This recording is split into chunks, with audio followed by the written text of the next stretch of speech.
นี้ให้หากินยากขึ้นได้ช่วงหายากได้นี่ FC เคยกินบ่นี่ฮะพี่น้องเคยเอาทักสบายดีเด้อพี่น้องเด้อสบายดีกุ้งหมกแร่นี่โอ้คุณทางไงเอาสบายดีคุณนะสบายดีทั้ง สบายดีดังไผ่จีหอยบ่ฮะ ไอ้กินข้าว เอ้า ข้าว บ่ได้กินเบิดมื้อบ่มื้อนี้กินอยู่บ่ หาก็มากินกระปุกนี่ ป้าไปเบิดมื้อเว้นบ่ได้ถือข้าวถือหยังเลยเนาะ กินข้าวข้าวเที่ยงไปกินข้าวแรง ข้าวเที่ยงบ่ได้กินแบบซี่บ่ไปแต่ละมื้อ ขอเนี่ยวันตาคุณหมออะไรก็มากินข้าวปุ้น สบายดีเนาะนางพิงไพ่เนี่ยเขาเนาะที่ขึ้นหนาวเท่าหนาวพิงไพ่จับกันเป็นต่างก ก ล่ อ อง งหนาอยู่ครับตัวหนาวติ๊กต้องบริทานมาใช่ บ่ได้เพราะว่าบ่มีไม้ ไม่เบิดเนาะ มัดหมาบ่มีไม้จะไม้เพิ่นบ่อย มีแต่ไม่เด็ดน้องๆเพิ่นไปหาไม่เห่าไม่เหี่ยวติ๊ก เนาะมีแต่หา ได้ยี่บ่หอยเดือนมันได้เก้านะ บ่หลายบ่ ถ้าเบิ่งดูให้ฮอดอยู่ว่า10หน่วย10 20หน่วยใช่มั้ย10 20หน่วยอยู่หัวจอกแน่นอนบ่จิต ปั่นกันคนละน้อย เฮ้ยมือจีดิเบิดมือเนาะ ผมนี่พี่น้อง นี่ เอ้ย คือที่ตะกาวไป2โล3โลไปตะกาวอันนี้บ่ได้ จะไปเอาที่ไหน เอาไปไกลไปเจ้าโคกชาวบ้านต่อกันคนละบ้านโป่ง คิดว่าเราไปทั้งนี้เนาะโมเมนต์ ไปบนมือได้เท่านี้เลย ที่ละนึงบ่ได้ มือสิไปทางไหนอีกมือ ก็ยังบ่ฮู้ก็มีหมู่ไปกับไปใกล้คนละ3คน จะไปกับไผก็เมื่อนี่ ไปเดียว แต่ละคืนนี่แต่ละมื้อนี่ไอ้ต้องขึ้นแม่นบ่ไอ้ต้องขึ้นว่าไปหาทางไหนบ่เรื่องหลังไม้หลังงามพวกเขาแล้ว น้องสิไปทางใดไป ขึ้นแบบนี้เนาะ มาหากินนั่นคือเรื่องนี้ นี่แหละพี่น้องเอ้ยเนาะเป็นจังได๋เมื่อยอยู่บ่ มือบางเลิกไปฮอดต้นพิธีกับปีนต้นพิธี ไปหาจักกี่ซี่เนี่ยจักหอยเนี่ยนะเนาะเมื่ออย่างหนึ่งเลยอย่างหนึ่ง บางเทื่อไปกับแม่เขาไปขุดเขียดน้ำขุดน้อยน้ำ คุณน่ะครอบครัวเนาะแต่ละมื้อนี่ขึ้นอยู่เนาะขึ้นอยู่ดึก คน ว่า บืนเลยดิ สี่หาแนวใดว่าซั่นนั่นนะผมอยู่ผมกินเขานำสับปลากี่ซีมามื้อนึง มันตื่นบนไหนพี่น้อง แบบว่าพ่อลูกบ่หรือว่าเฮาคุม บางเทื่อกับโลนึงโลป้ายบางเทื่อกับบ่ได้เปล่า หามาได้เอาไปขายได้บ่ ถ้ามากก็ให้เดี๋ยวนี่แม่ก็จะโฮมเนี่ยหลายมื้อไปขายต้องเห็น2-3โลไป ไปหาพี่ไป กี่ซี่บ่อันที่ว่าเราไปขายบ่นี่นะ โฮมเนี่ยเด้หลายมื้อเนี่ย โอ้ ได้บ่มุมได้บ่ ไหนเนาะ อย่ามืดมันอย่างมืดเนาะเด้อเป็นยอดเนี่ย อยากไปหุ่นบ่จิต นี่ก็ได้เนาะ ได้แล้ว นั่งบ่จะบ่นั่งบ่ นั่งรถ มานั่งกันเนาะ เดี๋ยวเลย พอได้จักคนจักทำไรนอกเมื่อยดิชื่อว่าแซ่บนะคนชื่อจัก ไป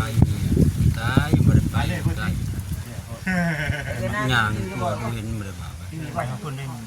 ก็มันเป็นเทียบแต่กลัวต้องเห็นไป เถอะ อย่างแต่ละมื้อนะ เนาะ คิดว่าไปหาแถวโคกแถวใกล้ที่บ่แม่น เพ ติ ราะว่าแถวนี้มันบ่มีแล้ว อืม ไปไกล หน้าที่ตัวเองนี่มีแต่หาอย่างเดียว เนาะมีแต่หา คำครับอาจจะพวกขายนะคือมีทั้งลูกกับเมีย เนาะ เออ เฮ้ยมีคนเพื่อน ได้หน่อยได้หลายก็มีแต่ลูกเมียและไปขาย เมื่อยและชมหลายและยังไง เนาะ เนาะ ทำมือเถื่อก็ขับคนนี้แล้วเดินมาหอเดิน เออ 6 โมงก็มีเอาไปไกล อาชีพนี่มีแต่ของป้านี่นะ เลยเพราะว่าเอาไปไกลมันเถื่อก็ข้าวเที่ยงเขาบ่ได้กินนั่นน่ะมันเจอได้มากินข้าวแรงเขา เป็นยังเขาบ่มีข้าวกินเลยว่าเป็นยังไง เบิ่งในได้ จงไปให้ลูก ต้องแวะลูกกับเจ้า เออ บ่น้องเพิ่นก็กินแต่ตอนเช้าเนาะกินแต่ตอนเช้าตอนแรกมากิน อยู่นานเนี่ยพี่น้อง มื้อนึงกินข้าว2คาบ กับน้องกับว่ามันใจบ่ ชิ ไหวบ่ได้สิบ่ได้สิมื้อนี้ครับไป เมื่อยเลยทำเมื่อยก็ทำได้ไว้ก็เอามาไว้นะเดือนบ่ได้ก็ทำไปเลย6 โมงเดือน ไปแล้วไปตอนเช้าก็แรงมา ถามน้องเพิ่นว่า ไปแล้วเป็นยังหัวโทร เป่า หาแม่ 50 โลเขานี่บ่เคยได้บ่ใช่ ให้กินข้าวแต่ มันคือเรื่องพอหานะ อันว่าเจ้ากินน้ำเจ้ากินน้ำไว้เด้อว่ะ 7เซน8เซนเนาะ ชอบหนึ่งมันห่วย งานบ้าน แพง ไปเห็นงานร้านอาหารบอกเจ้าได้ต้นไม้แล้วแม่บอกกลับมาบอกเจ้า บ่ตากะผู้หลายอยู่ดอกบนงานแต่ว่าบ่กล้าแนะนำยอดว่าแบบ กำลังจะคุยกันอยู่ได้เสียเนาะเฮาจึงว่ากันเนาะ มีหลายเหตุการณ์แม่น อันนั้นกันก่อน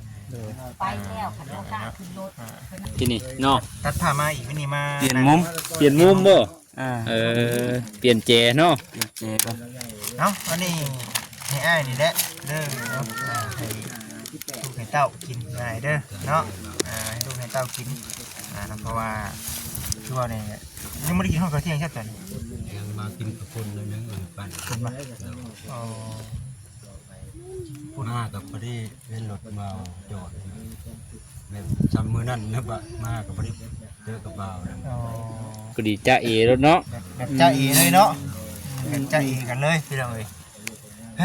จะได้อ้ายพูดเป็นพ่ออยู่ป่ะ ก็อยู่ได้ชมไฟนะ เอาได้แต่สู่ไปเนาะ โทรได้แต่อยาถอยเนาะ ทุกคน จริงเลยพี่น้อง เอาบอกตรงๆเลยอยู่น้ำกันนี่ครับนอนอยู่น้ำกันเลยเอาลูกเต่าเลย ลูกเต่ามันทุกคนเลยนี่แต่ผู้ใหญ่ให้เขาไปนอนน้ำมูอยู่บ้านนะมีผู้เดียวนะ อืม บางมื้อก็นอนอยู่บ่นี่ บางมือก็นอน มันอันนั้นบ่มันน้อยบ่มันอันนั้นกันเนาะเพราะว่าน้องมันก็ใหญ่เด้เนาะน้องใหญ่ก็ใหญ่เด้ เป็นแสดเป็นสาวเด้คันว่าสิไปนอนกองกันระยะอยู่ก็คือว่าเบิ่งบ่งาม ของเพิ่นพี่น้องเนาะคิดจะได้ก่อนเขาบอกก่อนเนาะ5,000เนาะ5,000 บาท5,000 บาทพี่น้องเนาะส่วนทางเอามาหาทางเพิ่นอีกก่อนบ่เอาแน่เนาะเมื่อยก็สู้ๆแน่สู้บืนนี่เนาะบืนหาของธรรมชาตินี่แหละเนาะ เบิ่งน้ำ เคยบอกแบบว่าไปเบิดมือแบบบ่ได้น้ำก็มี นี่ก็ตั้งชั้นนี่หรือเปล่า ว่าสิบ่ได้อีหลีก็บ่เนาะก็มีได้นะเพราะฉะนั้นจะได้แต่ว่าในจำนวนน้อยอืม แต่มันได้มาชั้นนี้ก็มีแต่ว่าเก็บใบโฮมเอามื้อหน้าเพราะว่าเขายังสิไปอยู่เนาะแต่ละ ไป มื้อ หาหอยเดือนี่ย่านเด้ย่านงูย่านเงี้ยวเด้ อยู่ห้องเดียวกันนี่บ่ มีบ่ นี่ ดิ้นกันอยู่บ่ อ๋อระวังนี่ กับพ่อนี่ก็ไปกับโมนะครับคนนึง งูนั่น งูเห่า งูเห่า มันมีแต่ห้องเดียวนี่บ่ นี่ได้ๆก็บ่ได้จงเลย เพิ่นเนาะโอ้มันก็ ท่านนี้ก็อันนี้ก็ลังมันโจ้โอ้ย เริ่มจาก มันเป็นยังไงบัดนี้ยินเสียง อะไรโจ้มันลายอยู่งูแล้ว อืม ใครแต่ว่าเห็นก่อนว่าซั่นติ ฉันบ่เห็นนะโก้เนาะ นั่นบ้าน ประตูไปนี้ แต่ว่าหอยเถี่ยไปมันเห็นหน่วยหอยเลย อื โอ้ ม โหมันแบ่งกันได้หมดเลย เออ บ่ได้มีเสียงคู่เสียงหยังว่า บ่ ระวังเนาะต้องระวังที่สุด อยากเสี่ยงอยู่ได้ตัวนี้ก็ได้เนาะ ในเด้อ เห็นว่าบ่ละเอียดดีเนาะต้องเคาะต้องให้เบิ่งก่อน ต้องระวังเป็นสิ่งที่อันตรายในเรื่องของทาง บ่ได้เอาน้องซอยบ่ได้แม่ก็อยู่กินเนาะ พ่อเลยอยู่เนาะพ่อชูปีเข้ามาไปย่านนี่แหละบ่จริงนะย่านเนาะ อันตรายแล้วงูนี่ พี่นะพี่กายนะพุดหอยออกมานั่นเห็นหางงูออกมานะหางงูมันใส่ เด้อชามันเด้ เบิ่งจะรีบ เนาะระมัดระวังกันนะทีละพวกหาอยู่หากินพี่น้องเอ้ยเนาะพวกหาอยู่หากินมันอย่างในช่วงนี้ก็ได้เนาะ โอ้ยดูเลยครับ เฮ็ดได้ บ่หาบ่ได้ มันใกล้เนาะ ต่อข้างขา ใช่ผู้เป็นน้องไปนี่ครับบ่ไหวแม่นบ่อันตรายระวังเด้เนาะผู้เจ้า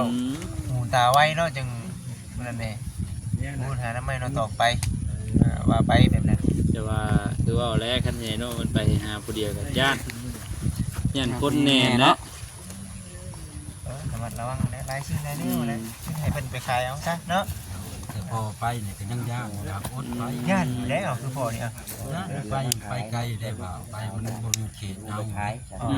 ระวังได้ไปโคกบ้านอื่นต้อง ย่างไปแล้วก็วัดเว้น บนเมื่อยก็นั่งพักคนจะได้นั่งบ่มีแห้ง แต่ว่าน้ำนี่บ่ป้าแล้วเนาะต้องถือไปได้เนาะ ป้าน้ำคือว่า ไปหมดหาลงแถวห้อง กินน้ำน้ำ กินน้ำพองน้ำหอยกันเนาะ ห่วย ก็มาหาครอบครัวเนาะของทางเจ้าชื่อไอ้ไอ้หนุ่ยเนาะไอ้หนุ่ยนี่คือเพื่อนหลังนี่ตั้งแต่ผู้ใหญ่ไปช่วยที่คนละวะง่ายๆเนาะช่วยจำชื่อกันอยู่เป็นยังไงเนาะ แม่น ว่าช่วยตอนนั้นเนาะแต่เขาเองก็ได้เข้ามาเรื่อยๆอยู่มื้อนี้ก็เอาว่ามาพ่อน้องๆเพิ่นตัดไม้ตัดตอกเพิ่นแน่ช่วยเลี้ยงพ่อแม่เนาะถือว่าเฮือนเพิ่นนี่เข้มทางอยู่นะพี่น้อง แม่นโอ้หลายปีแล้วเนาะบ่ได้ประมาณกัน หลายเลยเนาะหลายปีแล้ว โดนอยู่หลายปีหลายเดือนแล้วแหละ แต่เพิ่นเริ่ม สร้าง เดือนนี้แหละก็แม่น บ่ได้มาเลยตัวดนนะ แน่เนาะ ที่เมื่อยเตยอยู่ดอกเราก็เชียงจุดเผาแล้วก็เลยเนาะ ยังไม่ได้กินข้าว ยังบ่ได้กินข้าว จะก็กินนะ กินแล้วแม่ มื้อเว้นเนาะผมเห็นว่า อยู่บนเก่านี่สิบ่ปานใดเนาะอันนี้บัดเฮาย่างไปตลอดใกล้โพดลงเห็น ผมกินนี่ใกล้โพดสิแถวใกล้นี่บ่มีบ่ ไปใกล้ใกล้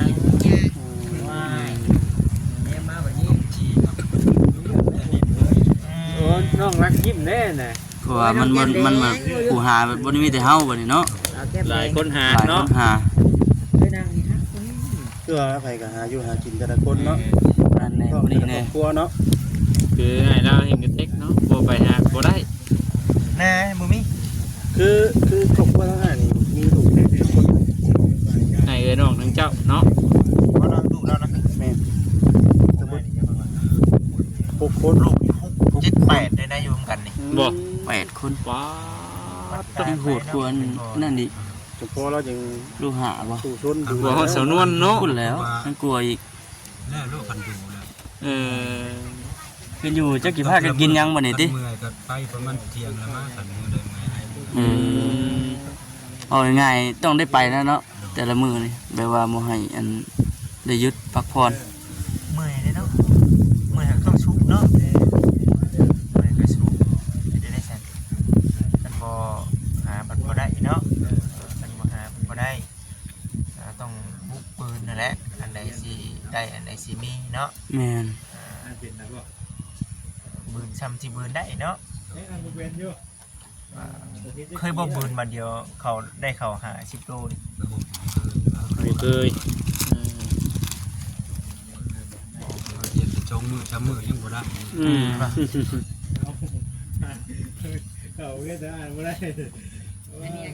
ต้องในโฮมเนาะ กรรม ชื่อเสื้อโลเสื้ออะไรเขาก็ได้เป็นปะอ่า ตอนนี้เด้อยังหลายอยู่บ่บ่ได้กินอยู่ เด็กมาก ลายประมาณจังมื้อ หาซอง มันกิน เพราะว่าเฮาหาตุนไว้ตลอดนะเนาะ เป็นหนู หาตุนไว้ตลอด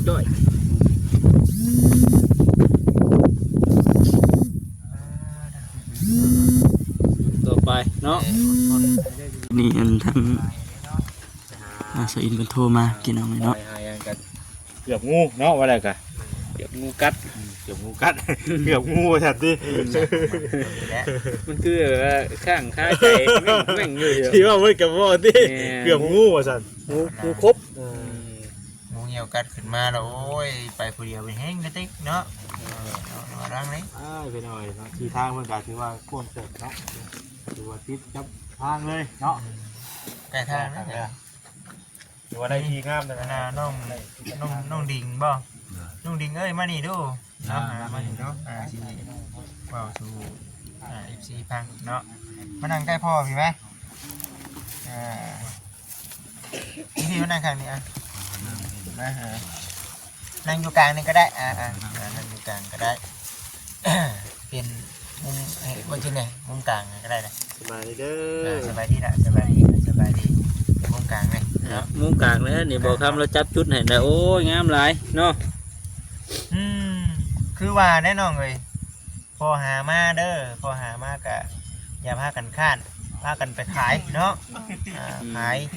ได้เงินได้คำมากะซื้อข้าวซื้อน้ำนี่แหละเนาะสู้กันเนาะสู้กันกิน โกหามาโกไปขายแล้วเนาะเราสิเป็นล้มทั้งยืนเนี่ยเราก็ได้ ซอยกันเด้เนาะซอยกันผู้นี้เฮ็ดนี่ผู้นี้เฮ็ดนี่แบ่งหน้าที่กันเด้เนาะ แม่ แบ่งหน้าที่กัน จะช่วยกันและคันย่อก็ได้ คำแรงมากกันหนึ่งข้าวหนึ่งน้ำมาแล้วซอยเพิ่นใหญ่นี่เด้เนาะที่ยังมาน้อยได้เจ็ดขึ้นอีกน้อยนี่ก็บ่ได้อีกเนาะต้องสู้ๆลูกก็หลายคนเนี่ยผู้หญิงก็หลายคนอยู่ดูมันอยู่ดอกคนนั้นหนึ่งเขาผู้นี้ล้างถ้วยผู้นี้ตักน้ำผู้นี้หาพื้นเนาะเอาดีๆได้เนาะ น้องเด็กๆให้หาพื้นเก่งจังเนาะ นักล่าหาฟื้น น้องเต้นเท่านั้นแหละหาพื้นหาดูก็ได้ แต่ฟาดจังหวะมุ้งตูบเลยเพิ่นฝนมาตกกับมุ้งตูบแล้ว คือมืดแท้จริง ขึ้นมืดๆดิ ครึ้มแล้วเนาะ นั่นแหละพี่น้องจังว่าเอ้ามาอัปเดตเบิ่งทั้งน้องๆคนอีกก่อนแล้วก็ทั้งครอบครัวของไอ้พี่นี่แหละ7-8 คนเนาะแม่นบ่8 คนบ่มีข้าวกิน เอาอีก4คนใช่เอ้ย เอาไว้เลยจ้ะ บ่แล้ว เอ้าพอดีลูกนาง12เลยนะ แห้งก็เป็นอันนั้นเนาะ เอ้ย บ่แห้งก็ว่าเป็นอันนั้นนะ ผู้ไปได้ชำนั่นนี่ป๊าดโทษเนาะถือว่าจักสิว่าจังใดนะให้หน้าตาก้าก็ยิ่งบ่มีบัดที่นี่ดินดอนก็เฮงห้อมอยู่ ข้าวนี่เบิดไว้เด้อข้าวเนาะหลายคนแบบนี้เนาะนี่น้อยกินเต็มที่อยู่แล้วพี่น้องเอ้ยเนาะจักอดคือเฮาได้ กันสิอดก็มีแต่3คนนี่แหละสิอดได้นี่แม่น อดอยู่บ่เจ้าเคยอดอยู่บ่เคยอดอยู่บ่อดปัดบ่ได้เนาะมันบ่มีแนวกินเด้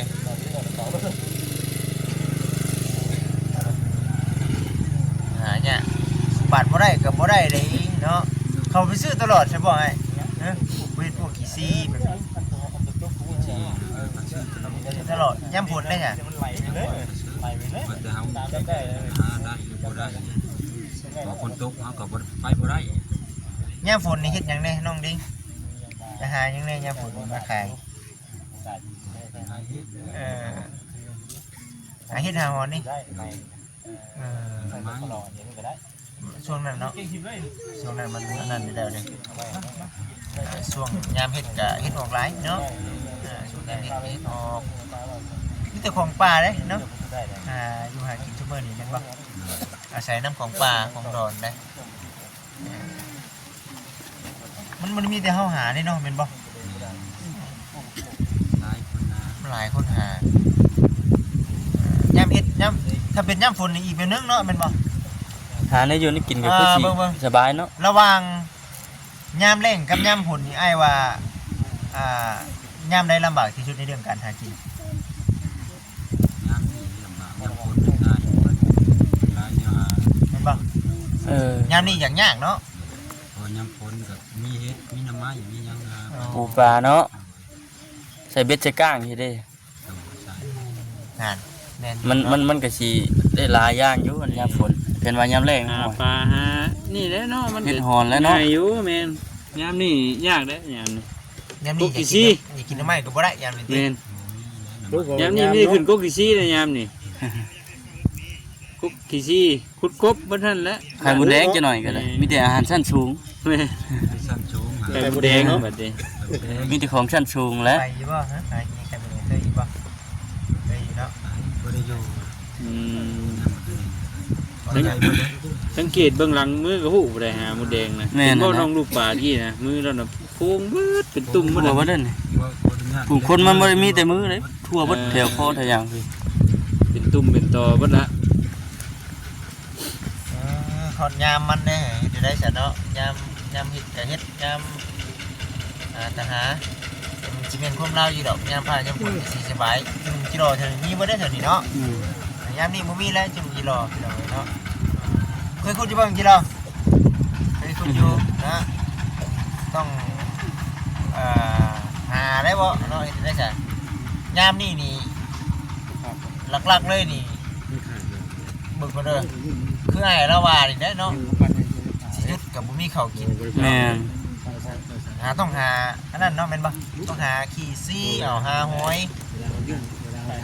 ตอนนี้ พ่อเฮ็ดบดกับหวยเอาเฮ็ดบดได้เนาะ แต่มันสิบ่ได้พอง่ายนี่เนาะเห็นยามมันนี่ ตัวมันเห็น เห็นบ่ ต้องแห้งพ่ออยู่ ยามนี่ยามนี่หากินยามนี่ เครียด คุณเขียนเนาะแม่นอยู่ ไปตามป่าตามดอนซั่นก็จักสิพ่อแท้อันแมงกินนูนน่ะแมงกินนูนพ่อบ่ ยามมันก็บ่มี ต้องยามฝน บ่นี่ว่าขุดแมงกินนูนอยู่ในอันดินในหยัง ได้แต่กบกับเขียนนะยามนี่สิว่าใครๆในเนาะแม่นบ่ เออ